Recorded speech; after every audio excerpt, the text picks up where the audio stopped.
자동차 파업 종료 효과가 이어지며 지난달 관공업 생산이 전달보다 0.6% 증가해 두 달째 증가세를 지속했습니다. 그러나 소비 투자가 한 달 만에 다시 감소세로 바뀌고 앞으로의 경기를 예고하는 경기 선행지수는 석 달째 하락세를 이어가는 등 전반적인 산업 활동은 부진했습니다. 미국의 3분기 성장률 수정치가 2.7%로 이전에 나왔던 속보치 2%에 비해 0.7%포인트 상향 조정됐습니다. 이는 전문가 예상치 2.8%와 비교해도 거의 부합하는 수치며 지난 2011년 4분기 4.1% 이후 가장 높습니다. 재고와 국방비 증가 때문이라는 분석이 있습니다.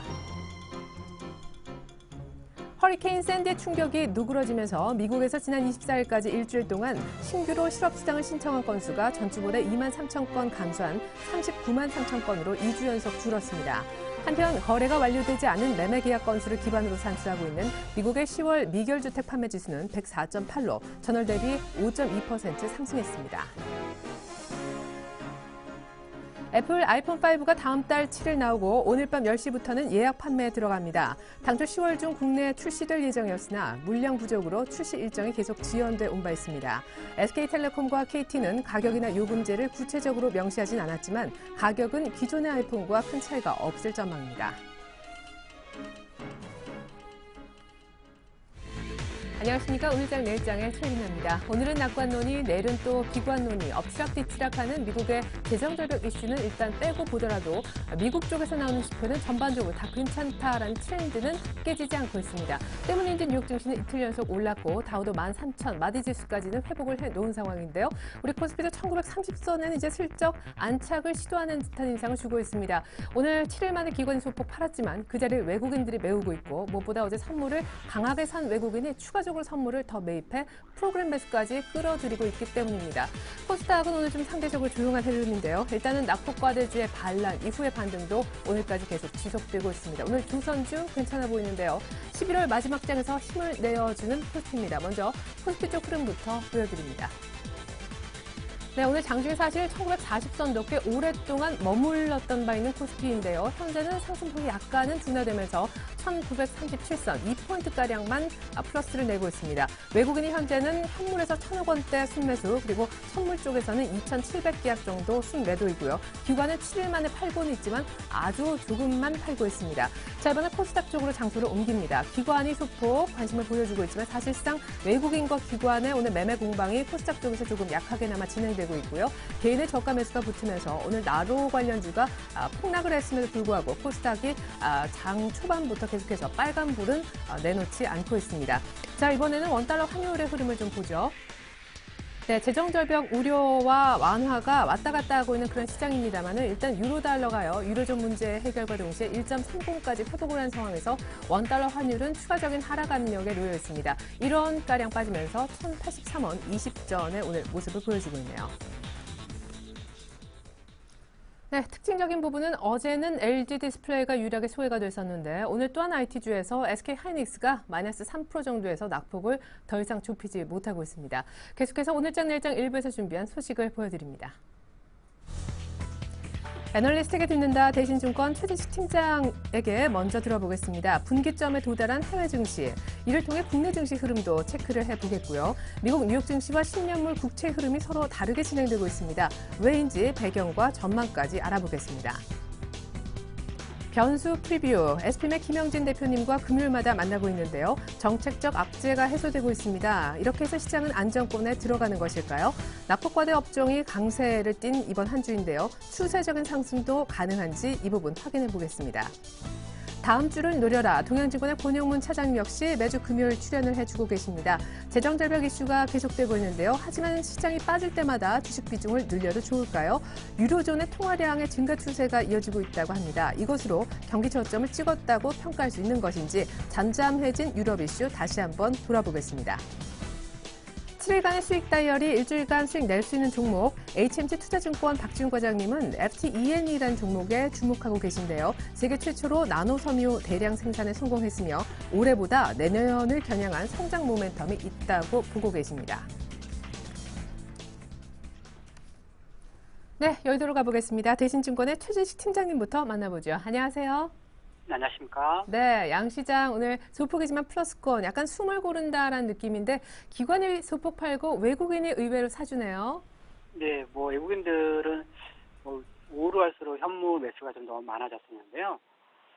전체적으로 지수는 이제 전일 큰 폭의 강세 후에 소가 국면이 전개되고 있습니다. 그래서 뚜렷하게 지수가 오늘 마감까지 나오기는 어렵지 않나 생각이 듭니다. 자, 그리고 해외 증시가 분기점에 도달하고 있습니다. 무엇보다 재정 절벽 이슈에 별로 그렇게 휘둘리지 않고 이제는 지표를 바탕으로 차곡차곡 올라 다우가 13,000은 일단 회복을 해 놓은 상황인데 이를 통해서 우리 증시의 전망도 기술적으로 들어보고 싶네요. 네, 대체적으로 지난주부터 이제 어제까지 해외 증시가 올라가는 분위기가 형성되었습니다. 근데 올라가는 동안에 이제 거래량이 많이 수반되지는 않았던 것 같고요. 특히 이제 코스피와 상관관계가 높은 나스닥 지수는 3,050선에서 저항선이 많이 남아 있습니다. 그래서 아마 저항선을 안착하기는 어렵지 않나 생각이 들고요. 또 유로존의 대표 지수가 되는 독일 주가 지수는 현재 9월 달부터 전개 중인 박스권 상단에 거의 임박했습니다. 그래서 유로존 하면 이제 상당히 이제 경제 둔화되고 4분기 독일도 경제 둔화 가능성이 상당히 큰데 그럼에도 불구하고 이제 독일 주가 지수가 많이 올라와 있는 상태라서 박스권 상단을 안착하기는 쉽지 않을 거다 생각이 됩니다. 또 스페인 주가 지수 역시 하락 추세선이 거의 임박해 있습니다. 그래서 이제 분위기상으로 이제 월 초에 나오는 YSN 제조업 지수든 이런 것 때문에 추가 상승을 하더라도 안착하는 데서는 어렵지 않을까 싶고 월 초 상승 후에는 둔화 가능성을 염두해야 되지 않나 싶습니다. 자, 그리고 또 하나 재미있는 부분은요. 최근 들어 이렇게 이번 주에 특별히 올랐던 미국 증시, 주식시장과 또 달리 10년물 국채 쪽도 같이 강세를 보였다고 들었습니다. 원래 교과서적으로 보면은 자산을 크게 투자하는 입장에서 주식과 채권 시장이 같이 좋을 수가 없는데 아주 독특한 디커플링 현상이 나타나고 있다고 들었습니다. 왜라고 보시는지 그리고 어느 쪽의 흐름이 맞다고 보시는지 모두 들어보고 싶네요. 일단 재정절벽 방지 협상에 대한 서로 다르게 이제 채권 투자자라든지 주식시장 참여자들을 다르게 생각하고 있는 것 같습니다. 일단 미국 증시는 오늘 새벽 마감한 그 종가가 이번 주 주간을 볼 때 이제 최고가가 될 거고 반대로 이제 국채 10년물 금리는 오늘 새벽에 마감한 금리 자체가 가장 낮은 수준이 됩니다. 미국 국채 금리는 4일 연속 이제 소폭이지만 연속으로 하락했었습니다. 그래서 증시 상승과 채권 가격 상승 두 개가 모두 상승한다는 거는 지속되기 어렵고요. 그래서 현재 주식시장은 재정절벽 방지 협상에 대해서 낙관스럽게 기대를 하고 있는 것 같고 채권 시장은 민주당과 공화당의 난항을 점치는 것 같습니다. 근데 보통 보면 이제 채권 시장이 이제 보다 객관적인 시장 반응을 많이 보여왔다는 점을 고려하면 또 채권 시장 그런 고려할 때 앞서도 해외 증시 저항선 도달을 임박했다는 고려해서 상승이 너무 많이 남아있지 않은 것 같다 생각이 듭니다. 네, 그렇군요. 그리고 앞서 해외 증시도 일단은 오를 만큼 1차적으로는 올라서 저항을 지금 맞고 있다라고 분석을 해주신 바 있죠.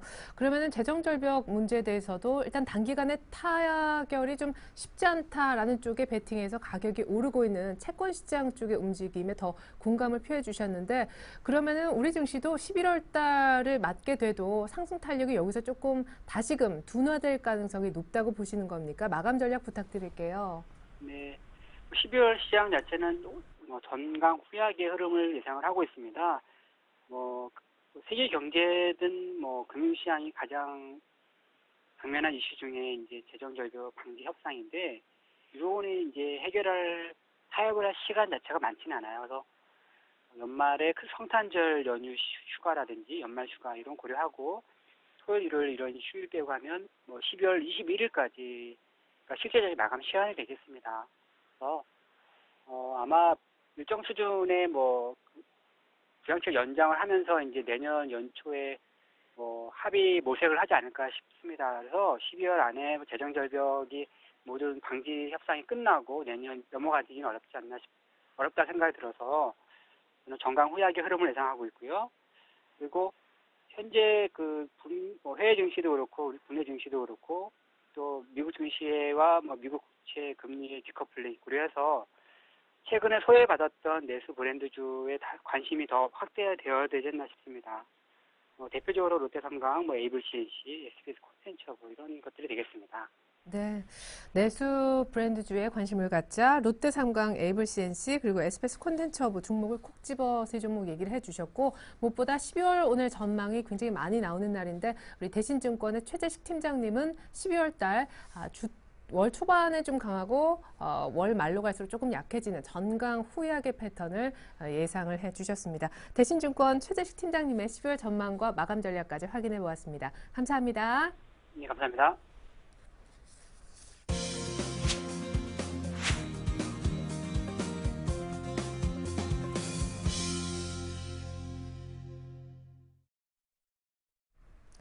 네, 매주 금요일 다음 주를 미리 들여다보는 변수 프리뷰 시간이 되겠습니다. SPM의 김용진 대표님 연결돼 있군요. 대표님 안녕하세요. 네, 안녕하십니까? 네, 시장에 화두가 되고 있다라고 보여지는 오늘의 주제는 몇 가지이고 무엇입니까? 네, 이번에는 정책적인 악재가 해소가 되고 있는 그런 상황과 투자 심리가 변화되고 있다는 점, 그 점 하나를 봐야 될 것 같고요. 이번 주에 상당히 좀 큰 변화가 있었죠. 낙폭과대주의 변화. 이것을 과연 어떻게 보고 향후에 대처할 수 있는 방안은 무엇인지 이것에 대해서 한번 생각을 좀 해봐야 될 것 같다 이렇게 말씀을 드리겠습니다.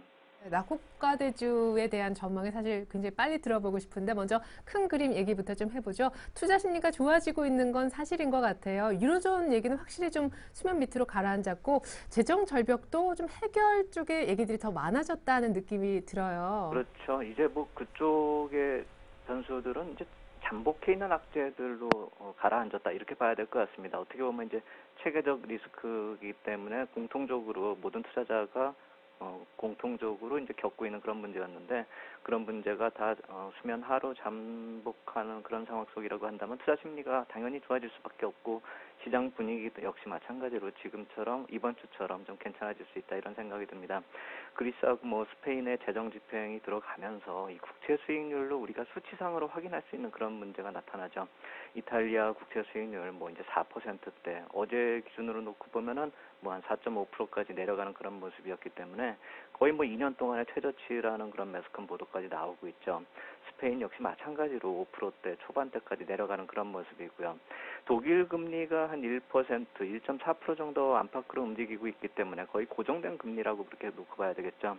그렇다면은 이 독일하고의 금리 스프레드 역시 마찬가지로 축소 추세로 들어가는 것이고 그 금리 차가 실제로 이 재정 리스크에 대한 우려를 수치상으로 반영했다는 점, 그 점을 감안한다라고 한다면 이제부터는 거의 잊을 만한 상황으로 들어섰다. 최소한 이탈리아 국채 수익률이 5%를 넘어서거나 아니면 스페인이 6%를 넘어서기 전까지는 굳이 이 얘기할 필요가 없지 않을까라는 생각이 드는데요.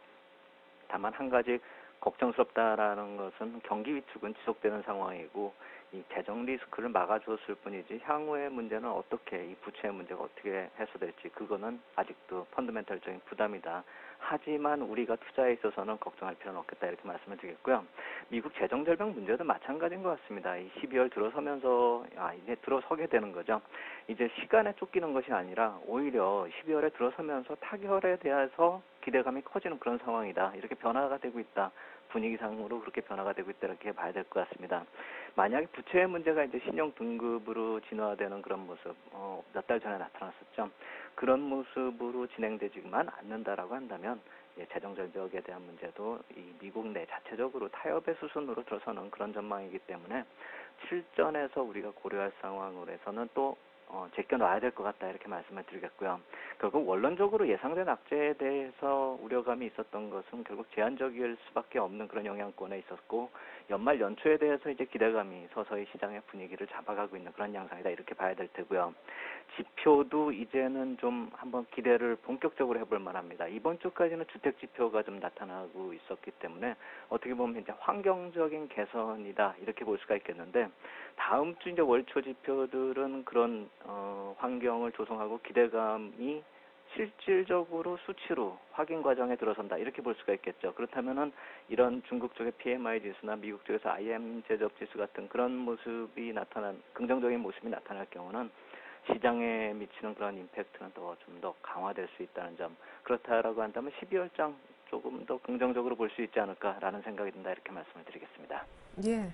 자, 무엇보다 아까 낙폭과대주의 반등 얘기를 오늘 또 다른 주제로 준비했다라고 하셨는데, 지난주에 되짚어보면은 삼성전자가 이렇게 많이 오르는 것처럼 보여도 그 다음 주 얘기 나눌 때는 상승 탄력이 많이 둔화되어 있을 것이다라고 하셨는데, 정말 그러했습니다. 대신에 조선, 건설, 뭐 기타 다른 낙폭과대 업종이 기본적으로 두 자릿수 이상씩의 상승세를 보였던 한 주인 것 같아요. 오늘도 그렇고요. 그렇죠.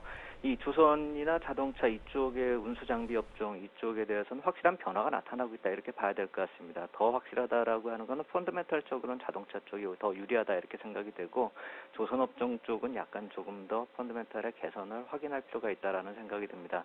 물론 단순히 많이 내렸기 때문에 반등하는 그런 업종도 있는데 굳이 뭐 거론하지는 않겠고요.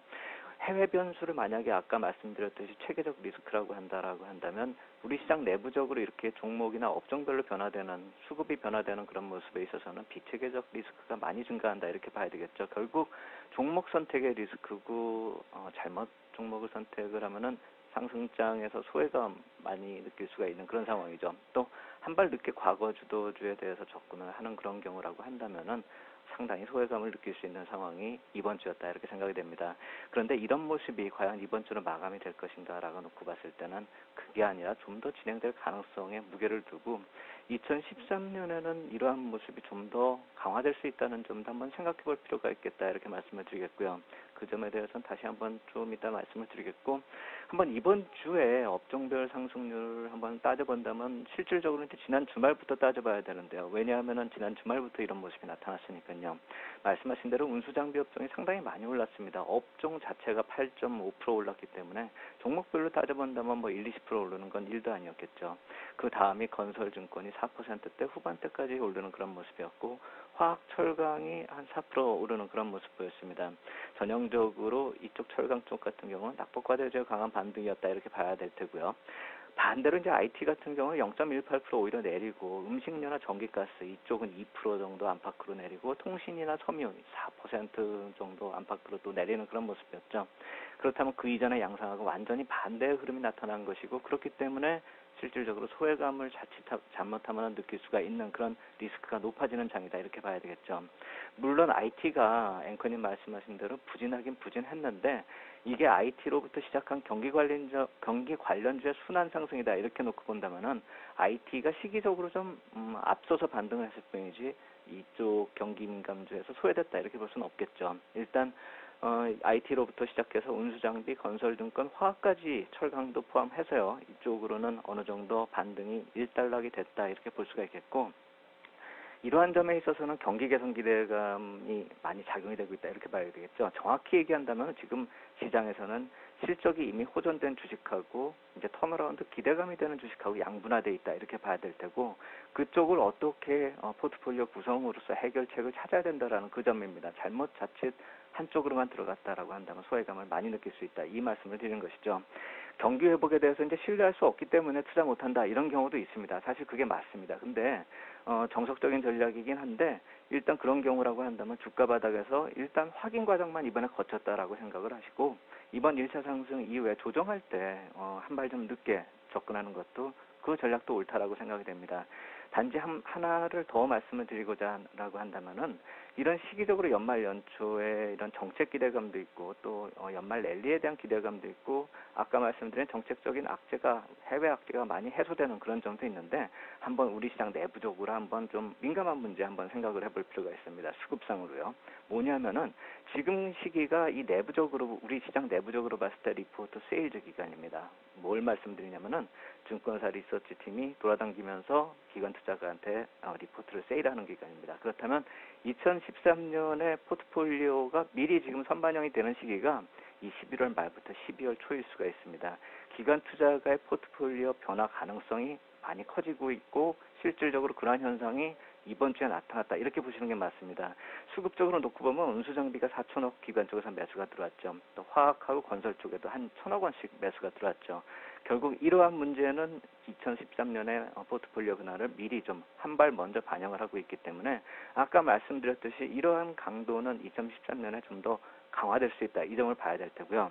2013년 분석하는 증권사 리포트 과연 맞느냐 이렇게 따질 수도 있습니다. 그게 다 맞는다 이렇게 기대도 하지 않을 수가 있겠죠. 사실 맞느냐 안 맞느냐의 문제는 사실 아무도 모릅니다. 하지만 어떤 분석이 논리적이고 또 어느 분석이 시장에 먹혀 들어가고 있는지, 그리고 신뢰도가 높지는 않아도 하나의 그림을 그려가고 있고 시장에 어느 정도 공감대 형성을 하고 있다는 점, 이 점은 이해할 필요가 있겠다 이렇게 말씀을 드리겠습니다. 네. 자, 그러면 기관이 내년을 감안한 포트폴리오를 이미 짜기 시작했는데 그 중심에는 이미 많이 빠졌었던 경기 민감주가 들어가고 있다라는 얘기를 하시는 것 같고, 그리고 앞서서 실적 호전과 실적 턴어라운드 기대감 양분화된 시장인데 이걸 이제 포트에 적극적으로 반영을 어떻게 할 건가 숙제가 남아있다라고 해주셨습니다. 아까 얘기를 좀 못 들었던 그 미진한 부분을 조금 해소를 하고 포트 구성 여부를 여쭤보고 싶은데요. 자, 일단 낙폭과대주가 12월뿐만 아니라 내년까지도 더 갈 수 있다라고 하신 근거가 조금 더 필요할 것 같습니다. 일단 기관이 사고 있다라고 하셨고요. 네, 그렇죠.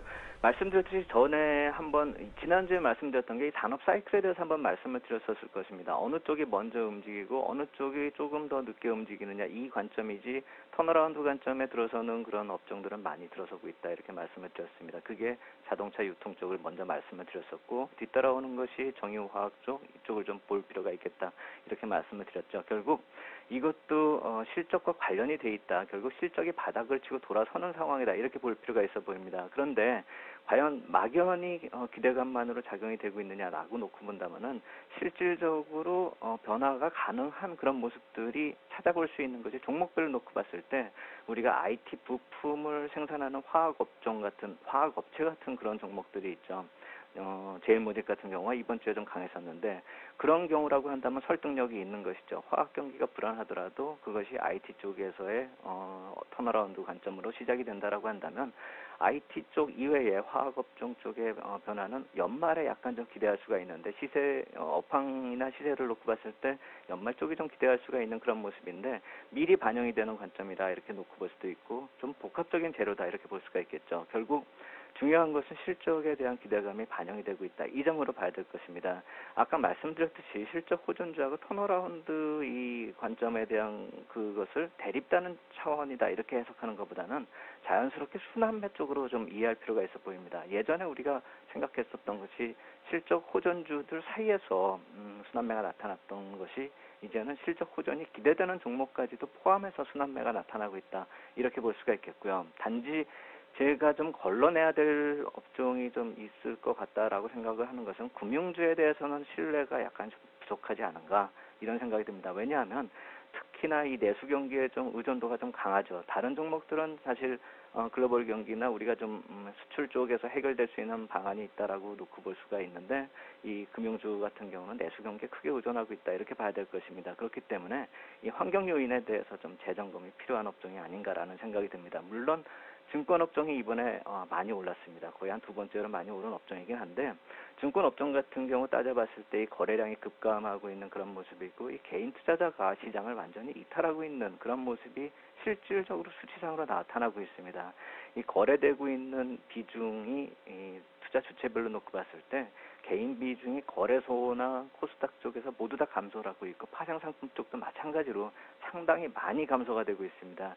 결국 이게 어떤 모습을 뜻하냐면 경제 양극화하고 가계부채까지도 포함돼가지고 생각을 해볼 문제다 이렇게 생각이 되고, 그렇다라고 한다면 시장이 좋아지거나 경제가 돌아선다고 했을 때 개인 투자자가 비중이 갑자기 늘어날 수 있는가란 그런 점을 한번 생각을 해볼 필요가 있어 보이고요. 이런 부채의 부실화 우려는 또 은행하고도 연관이 될 수가 있고, 이 저금리 쪽은 또 보험하고도 연결이 될 수가 있습니다. 그렇다라고 한다면 금융주 쪽에 대한 환경 요인은 다시 한번 생각해 볼 필요가 있지 않을까.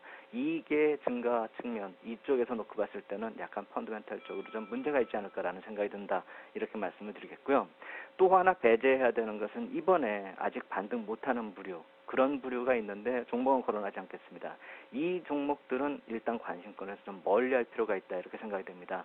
왜냐하면 시장이나 투자자가 아직 인지하지 못하고 있는 구조적인 문제가 있다는 그런 가능성을 배제할 수가 없기 때문에, 일단 그런 종목, 이번에도 반등을 못한 종목은 일단 배제하길 바란다 이렇게 말씀을 드리겠고요. 바닥을 찾지 못하고 있기 때문에 우리가 바닥을 만들 필요는 없다 이렇게 말씀을 드리겠고요.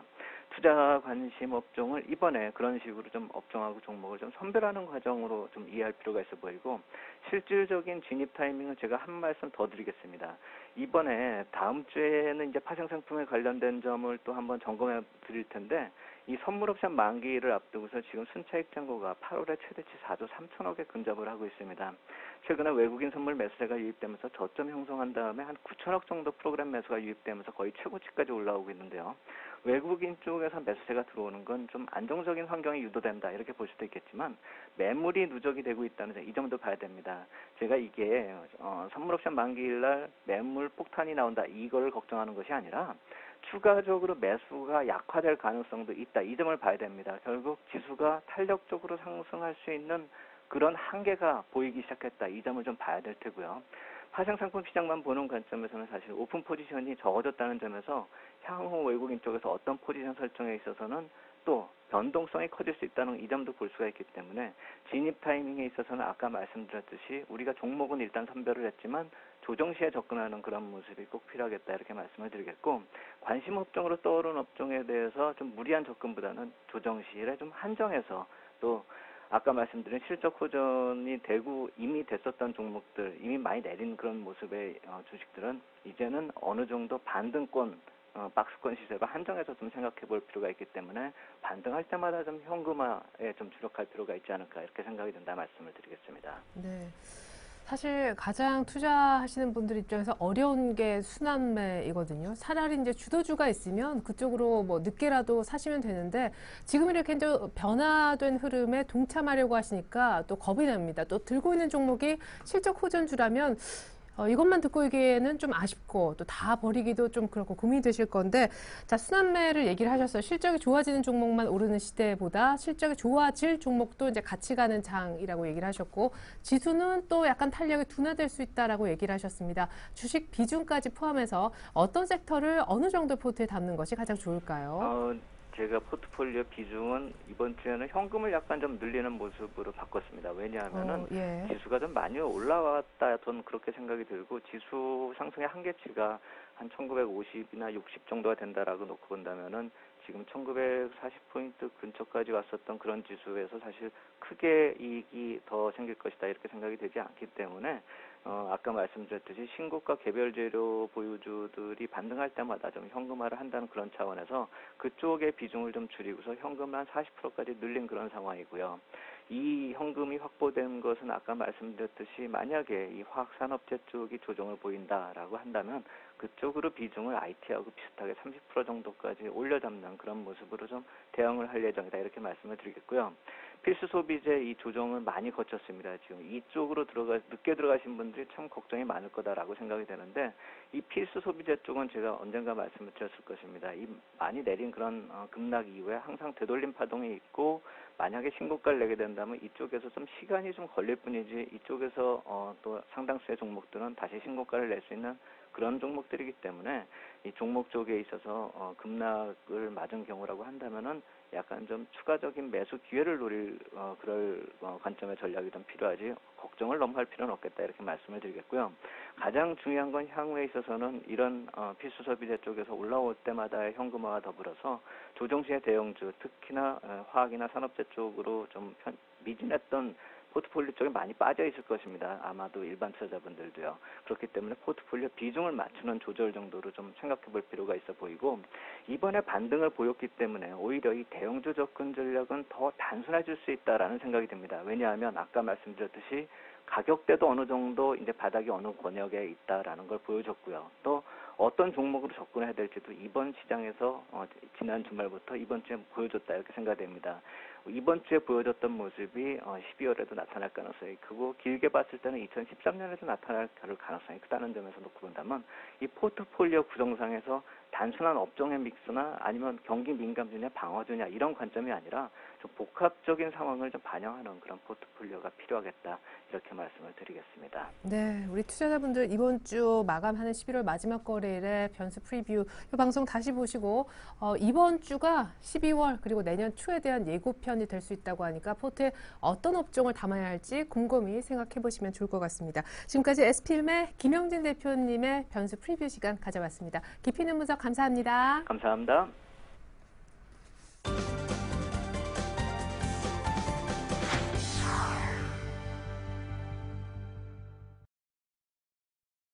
네, 2시 28분 막 지나고 있는데요. 기관이 매수로 돌아섰습니다만 코스피는 소폭 빠지면서 하락 반전을 한 상황 속에서 마감 30여 분 정도를 남겨놓고 있습니다.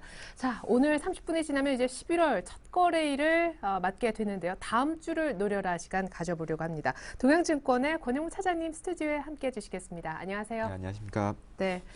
자, 재정절벽 이슈 앞서서 우리 김현진 대표님하고도 얘기를 좀 나눠봤지만 지난주 이때보다 생각해봤을 때 물론 뭐 하루마다 뭐 좋아지네 또 뭐 나빠지네 얘기가 있지만 훨씬 더 좋아지는 방향 쪽으로 가고 있는 것 같아요. 유로존은 말할 것도 없고요. 네, 최근 시장이 다시금 또 이슈에 따라서 특히나 이제 재정절벽 이슈에 따라서 하루 오르고 또 그 다음에 안 좋은 이슈가 나오게 되면 또 내리는 그런 형태를 보여주고 있는데요.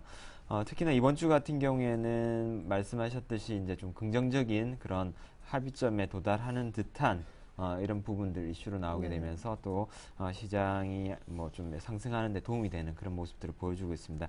우선 향후에도 이러한 부분들은 시장의 단기적인 변동성의 원인이 될 것이라고 예상을 해볼 수가 있겠습니다. 그렇다라면은 결국 이 재정절벽 이슈라는 부분이 서로 오바마 대통령 그리고 공화당이 서로 각기 가지는 어떤 의견의 차이들 때문에 단번에 해결되기는 어렵다라고 예상해 볼 수 있지 않겠습니까? 네. 그렇다면 결국 시간이 좀 걸린다라는 문제고 그에 따라서 시장이 일시적으로 하락 혹은 일시적으로 상승 이런 부분들은 얼마든지 나올 수 있다라고 좀 가정을 하고 대응을 하는 게 좋을 것 같습니다. 우선 미국 쪽은 그렇고요. 그리고 이번 주 들어가지고 좀 의미 있는 그런 시그널들이 유럽 쪽에서 나왔는데요. 유로존 통화량 M3 월별 증가 추세가 나오게 됨으로 인해서 이게 최근 들어서 나오는 어떤 유럽의 경기 저점을 반증하는 것이 아니냐 이런 얘기들이 좀 나오고 있는데 상당히 의미 있는 시그널이라고 판단되어지고 있습니다.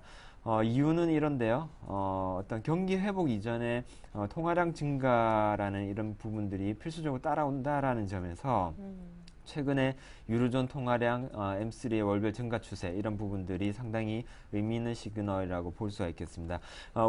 우리나라가 이전에는 미국이 가장 최대 수출 지역이었다라면은 최근 들어서는 이제 중국 비중이 상당히 높아지게 되면서 중국이 한 20%가 넘게 되고 있죠. 그래서 이런 부분들 때문에 중국 시장 최근 들어서의 어떤 그런 하락세 이런 부분들이 우리나라 지수가 선진국 대비해서 좀 약한 그런 흐름들을 영향 미치고 있는 게 아닌가라고 봐지는데요.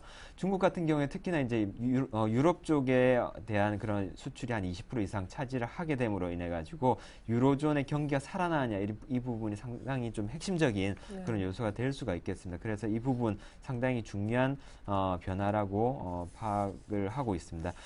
그리고 마지막으로는 뭐 이러한 재정 절벽 이슈로 인해서 그렇다면 이걸 어떻게 대응할 것인가가 중요한데요. 만약에 이 이슈로 인해서 하락 시에는 좋은 매수 기회다. 그리고 비중 확대 전략을 제시를 해드리도록 하겠습니다. 근데 만약에 그 부채 한도 지금까지 그러니까 미국이 지금 쌓아놓은 부채가 기존의 부채 한도는 이 정도까지만 빚을 질 수 있다라고 한 거에 지금 거의 다다랐지 않습니까? 1,500억 달러 정도만 남아있다고 하는데 만약 그거를 넘겨버리면 거의 다 왔기 때문에 이제 이 부채 한도 조정이 빨리 안 나오고 재정절벽 이 부분도 같이 좀 해결을 멈칫멈칫할 경우에 신용등급 얘기가 다시 나올 수도 있지 않나요? 그 부분이 참 찝찝한데 역시. 네.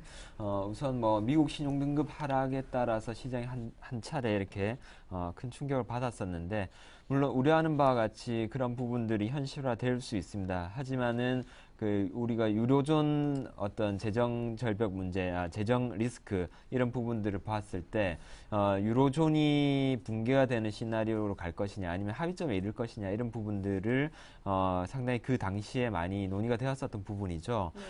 근데 결국에는 유로존 붕괴로 가게 되면은 어느 나라 하나라도 뭐 덕을 볼 것이 없다라는 점에서 유로존 붕괴로 가지 않을 거다라는 당연한 그런 상식적인 판단을 내릴 수 있었던 거고요.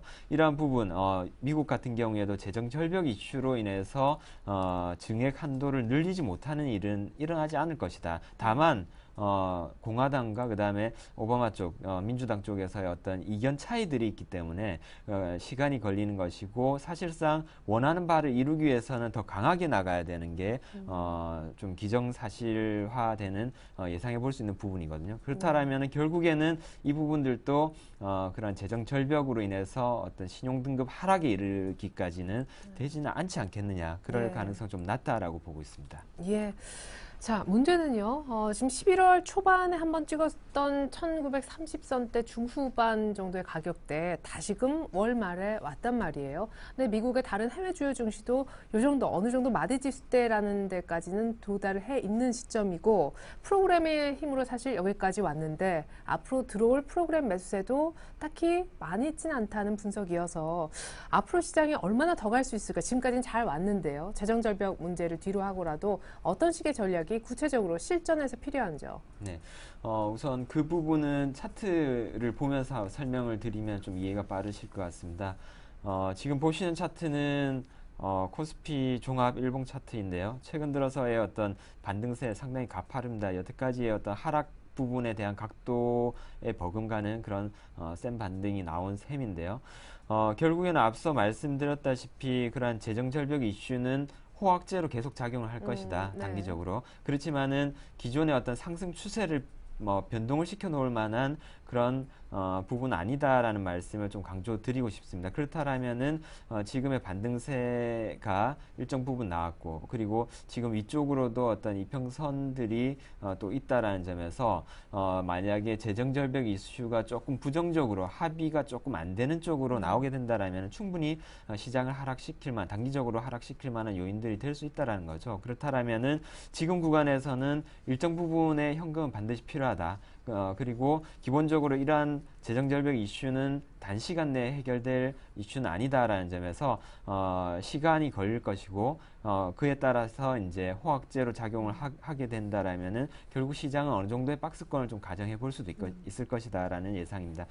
그렇다라는 점에서 최근 들어서의 반등 강하지만은 지속적으로 뭐 정고점을 넘길 수 있는 그런 반등은 아니다라는 점에서 지금 부분에서는 어떤 현금 비중을 일정 부분 좀 늘려놓고 향후의 재정절벽 이슈에 따라서 좀 박스권을 가정하고 대응하는 게 필요하겠다라는 주문 드리겠습니다. 네, 앞서서 SPM의 김영진 대표님도 포트에서 일단은 현금 비중을 높여놓겠다라는 얘기를 해주신 바 있는데 역시 눌림시 살려면 지수가 이만큼 왔는데 약간 빠졌을 때 살려면 돈이 있으셔야 되겠죠. 실탄을 좀 확보하자 대신 시장에 대해서 크게 걱정한다는 의미는 아니고요. 주식을 더 많이 사기 위한 그런 확보 차원입니다.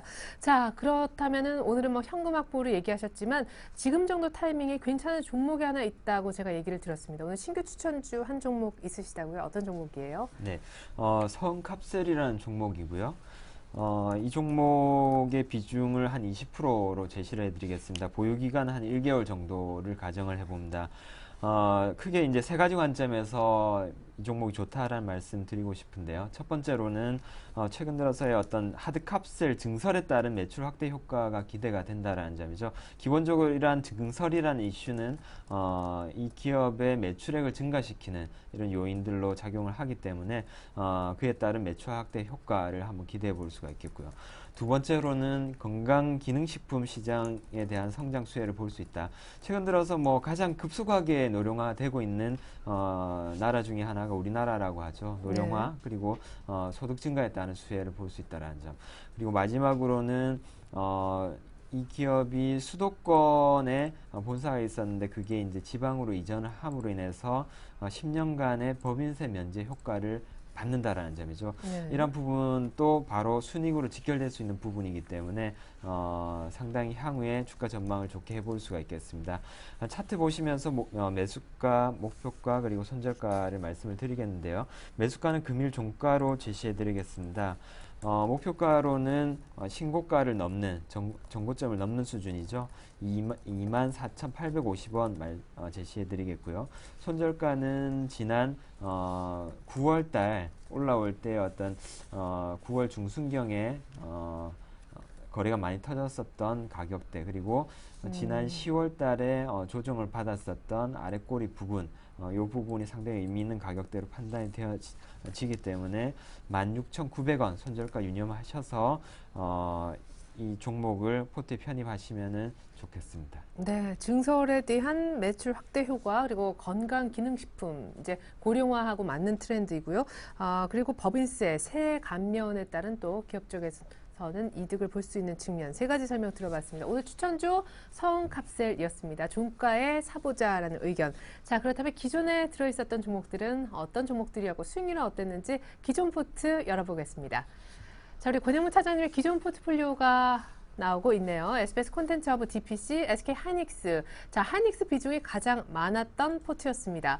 오늘 하이닉스 조금 타격이 있는데요. 25,000원대에서 버티다가 오늘 3% 정도 이상 더 빠지고 있어요. 자, 전량 팔겠다라는 의견이시고 편입된 날짜는 11월 중순밖에 안 됐었는데요. 자, DPC가 오늘 3% 이상 뜨면서 괜찮은 흐름, 수익 9% 아마 이상 나고 있을 거고요. SBS 콘텐츠허브는 사실 지난주 월요일에 타격이 좀 있었는데 역시 빠르게 반등 포인트를 잡아주고 있죠. 자, 하이닉스 왜 파시려고? 이번에 뭐 3만 원 목표가 얘기도 많은 분들이 얘기를 하셨던 타이밍쯤에 넣으셨는데요. 네, LG전자를 빼고 이제 들어갔었던 종목인데요. 그렇죠. 예.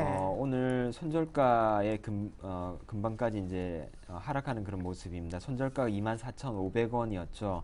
지금 가격이 24,500원, 550원인데요.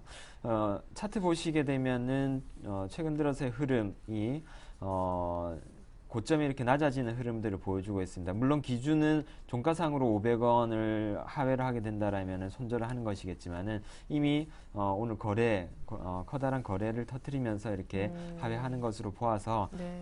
미리 좀 액션이 필요하겠다라는 판단이고요. 그러한 이유로 이 종목 가장 많은 비중을 차지하긴 했지만 짧게 손절하도록 하겠습니다. 네, 왜냐하면요, LG전자 사실상 8만 원에서 귀신같이 팔고 나오셨던 분이었는데 하이닉스 진짜 기대해봐도 좋을까라고 했지만 일단 오늘 조짐 안 좋다라면서 곧바로 마이너스 1%대 손절을 얘기를 하셨습니다. 하이닉스 갖고 계신 분들 참조 부탁드리겠고요. 나머지 두 종목은 흐름 괜찮은 것 같아요. 짧게 AS 해주시죠. 네, 최근 들어서 특히나 DPC의 흐름이 상당히 좋아지고 있는데요.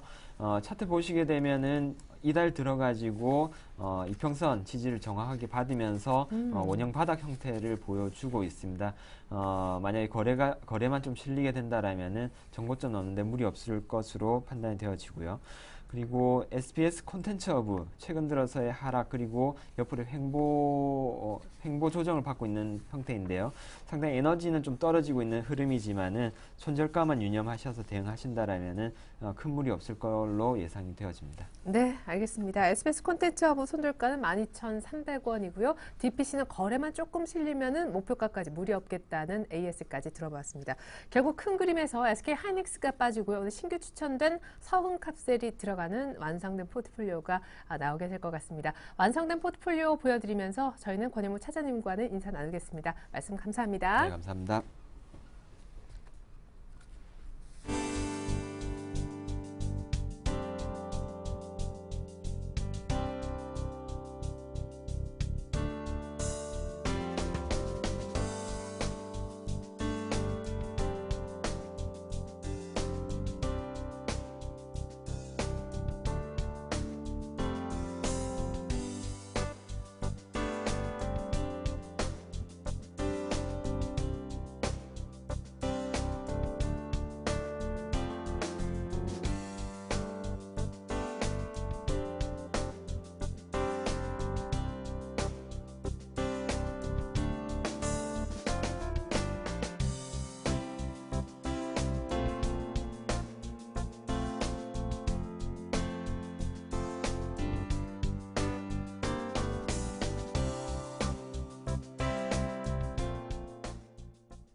네, 또 이렇게 월 초에 미국과 중국의 G2 국가의 제조업 지수가 예정이 돼 있는데요. 앞서서 김영진 대표님의 분석도 있었었지만 11월 달 이 지표의 본격적인 개선도 기대해 봄직하다라고 하셨으니까 지표 결과 잘 챙겨보시면 좋겠습니다.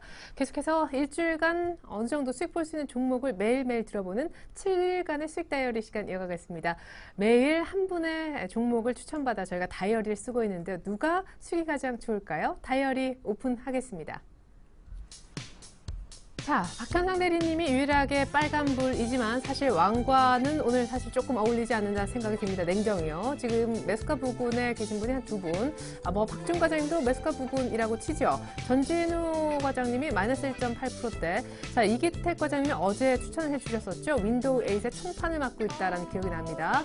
포비스 TNC 하지만 마이너스 3%대. 아직은 수익이 안 나고 있습니다. 저희가 박준 과장님의 톱택 얘기를 한동안 계속 체크를 못한 것 같아서요. 오늘 이 부분 체크를 좀 해보고자 합니다. 때문에 HMC 투자증권 시화지점으로 가서 우리 박지웅 과장님 만나보도록 하겠습니다. 과장님 안녕하세요. 네, 안녕하세요. 네, 제 기억이 맞다면 톱택은 무엇보다 말씀하셨던 대전제인 투신권이 팔지 않아요. 목표가는 2만 원까지 갈 수 있다라고 하셨었는데 한 3일 연속 이렇게 내리빠질 때 투신권이 계속 팔더라고요. 이 물량 지금은 어느 정도 좀 흡수가 오히려 되고 있는지요? 네, 투신권 판다는 건 맞지만 하루 파는 양이 3,000주, 6,000주, 4,000주. 매도가 3번 정도 나왔는데 고 해봤자 13,000주밖에 안 됩니다. 아직 10월 말, 11월 달에는 계속 어느 정도 좀 일정 부분 모았던 그런 상황이기 때문에 이거는 투신의 어떤 이탈하는 수급이라고 볼 수는 없기 때문에 그 부분은 걱정 안 하셔도 되지 않느냐. 충분히 기술적 흐름상 봤을 때 60일선 터치하고 반등하는 흐름을 봤듯이 일단은 가격을 좀 지탱하려는 그런 힘은 좀 세다라고 봅니다. 17,000원 정도가 단기 바닥이라고 인식했을 때는 충분히 홀딩해도 무방하지 않겠느냐 판단이 되고요. 다만 아쉬웠던 거는 11월 26일이죠. 잘 가다가 음봉이 나오는 코스닥 시장이 갑자기 좀 분위기가 안 좋았던 그런 상황에서도 개인 매물이 나왔던 게 좀 아쉬웠지만 다시 3원봉 맞고 다시 이틀 동안 회복하는 그런 모습이고요. 숨고르기 했고 자연스러운 조정이었다. 가격 좀 슬림하는 그런 부분이지만 다시 한번 가격의 업사이드 한번 기대를 해봐도 되는 그런 종목이 판단되고 있고요. 가지고 계신 분들이라면 좀 홀딩하는 의견을 좀 말씀드려보도록 하겠습니다. 예, 홀딩하자 톱택 투신권이 팔고 있는데 물량이 정말 미미하다라는 얘기해 주셨습니다. 내년도에 2차 전지 분리막 기대감도 있는 톱택 AS 챙겨드렸고요. 오늘은 어떤 종목 보여주실지 궁금합니다. 언제나 박준 과장님은 새로운 종목을 이렇게 잘 발굴해 오신다는 느낌이 있어서 오늘 기대가 되는데요. 예, 오늘은 다소 조금 상승, 아까는 한 2, 3% 정도였는데 갑자기 6%로 급등하는 그런 상황이 연출돼서 고민을 좀 많이 했었습니다만 네. 그래도 말씀을 드리도록 하겠습니다. FTEN이라는 종목인데 현재 네. 6.3% 이상 오르는 모습이죠. 2,870원에 거래가 되고 있는 상태고 네네. 일단 이 회사는 다 생소하신 분들도 있을지 모르겠지만 간단하게 말씀드리면 세계 최초로 나노섬유 대량 생산을 기술을 확보한 회사입니다. 그래서 한국의 고어텍스 이렇게 평가를 좀 받고 있는 그런 상황인데요.